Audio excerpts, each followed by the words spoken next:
Assalamualaikum warahmatullahi wabarakatuh. Bismillahirrahmanirrahim. Alhamdulillahirabbil alamin. Allahumma sholli ala sayyidina Muhammad. Amma ba'du. Kehambaan diri. Yang saya sebut diri ini adalah aku atau saya. Diri yang diberi pinjaman, yang diberi fasilitas badan tubuh, akal pikiran, dan perasaan hati. Mari kita ke aku, ke saya, atau ke diri ya. Jalannya begini. Atau suluknya begini.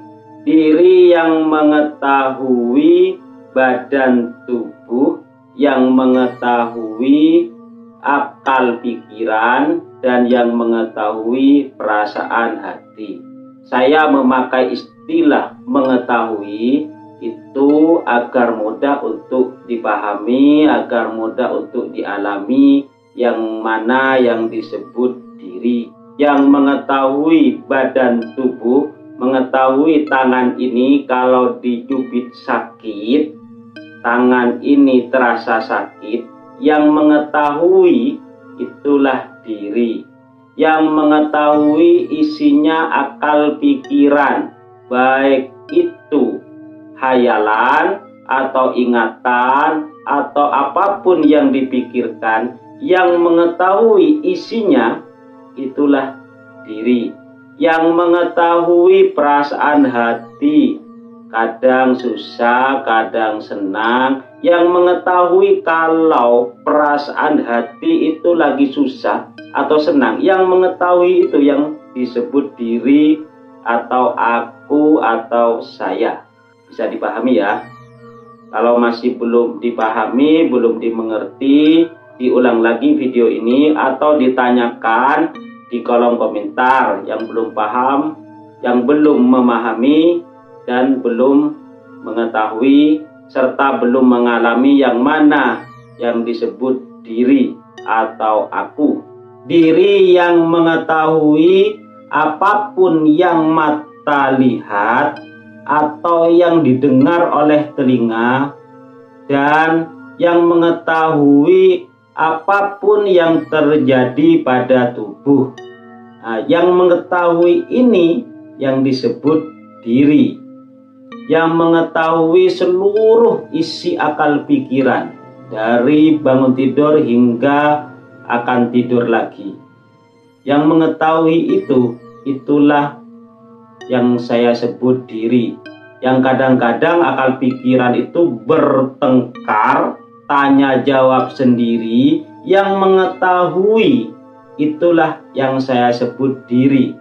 Yang mengetahui apapun tentang perasaan hati, gerak-geriknya hati, sekarang iya nanti tidak, atau sebaliknya, yang mengetahui itu adalah diri. Kalau sudah memahami dan mengetahui yang mana diri, mari kita lanjut kepada kehambaan diri. Bagaimana diri ini menghambakan diri atau mengabdikan diri kepada Allah Subhanahu wa ta'ala. Kehambaan diri itu saya membaginya menjadi dua bagian.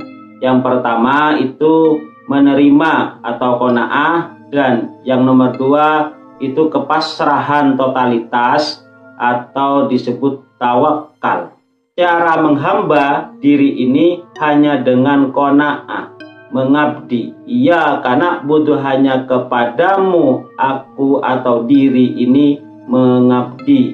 Wa iya karena stain, dan hanya kepadamu diri ini atau aku ini minta pertolongan. Yang namanya minta pertolongan itu totalitas, bukan hanya satu-satu. Contoh, ya Allah, ya Tuhanku, ya Ilahi, jadikanlah hamba ini hamba yang soleh atau solehah, jadikanlah anak yang soleh atau solehah, lancarkan rizki. Jadi yang diminta itu bukan hanya satu-satu. Yang namanya minta pertolongan itu keseluruhan. Kalau diri ini sudah tahu luar biasanya Allah, Allahu Akbar, kenapa harus minta satu-satu? Kenapa tidak minta keseluruhan? Dengan cara bagaimana? Tawakal. Dipasrahkan totalitas yang terjadi kepada diri, badan, tubuh, akal, pikiran, dan perasaan, keluarga kita, semuanya dipasrahkan totalitas. Tawakal, dari kata wakalah, diwakilkan kepada Allah, diri tanpa perlu ikut-ikut. Jalani saja, mengalirlah seperti air.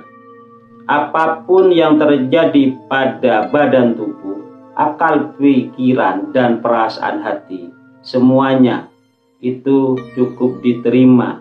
Kalau tidak mampu, apapun hiruk pikuknya, spektakulernya perasaan hati dan akal pikiran, maka cukup hanya dengan kepasrahan, dipasrahkan dan diwakilkan totalitas kepada Allah. Itu saja. Begitulah cara mengabdi. Sebutan diri ini banyak sekali menurut pola pikir sudut pandangnya masing-masing dari kita, menurut kemakrifatan masing-masing dari kita, menurut dimensi frekuensi makom dari kita.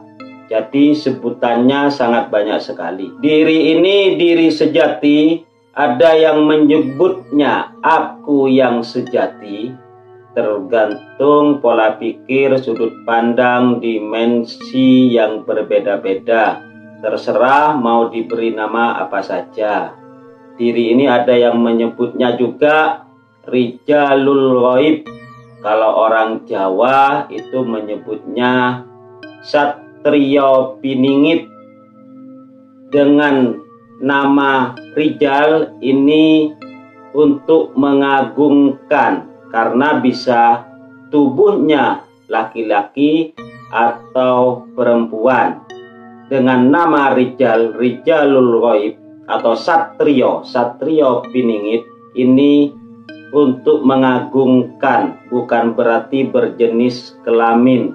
Ada yang memberi nama, kalau roda yang berputar, yang di tengah itu namanya as.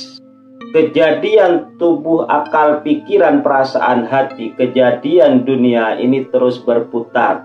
Nah, di sini ada asnya yang disebut diri, atau ada kutubnya yang disebut diri. Diri ini adalah titik koordinat dari seluruh perputaran dunia, dari seluruh perputaran kejadian tubuh, akal, pikiran, dan perasaan hati. Jadi diri sejati itu adalah titik koordinatnya, atau asnya, atau kutubnya. Dan yang terpenting, makom tertinggi dari diri sejati itu adalah abdun, abdi atau hamba. Itu adalah makom yang tertinggi untuk diri. Apapun nama dari diri, itu hanya identitas untuk menunjukkan personalitasnya. Jadi yang terpenting itu bisa mengalami siapakah diri, bisa sampai kepada diri yang tidak pernah mati. Kalau tubuh ini bisa mati, juga dilahirkan, ada awalan dan ada akhiran, termasuk akal, pikiran, dan perasaan hati itu sama.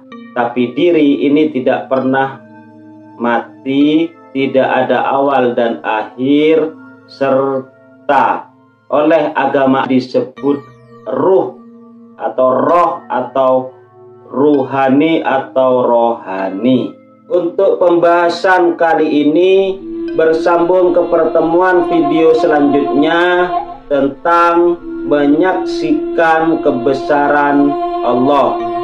Dan saya akhiri, wabillahi taufik wal hidayah. Assalamualaikum warahmatullahi wabarakatuh.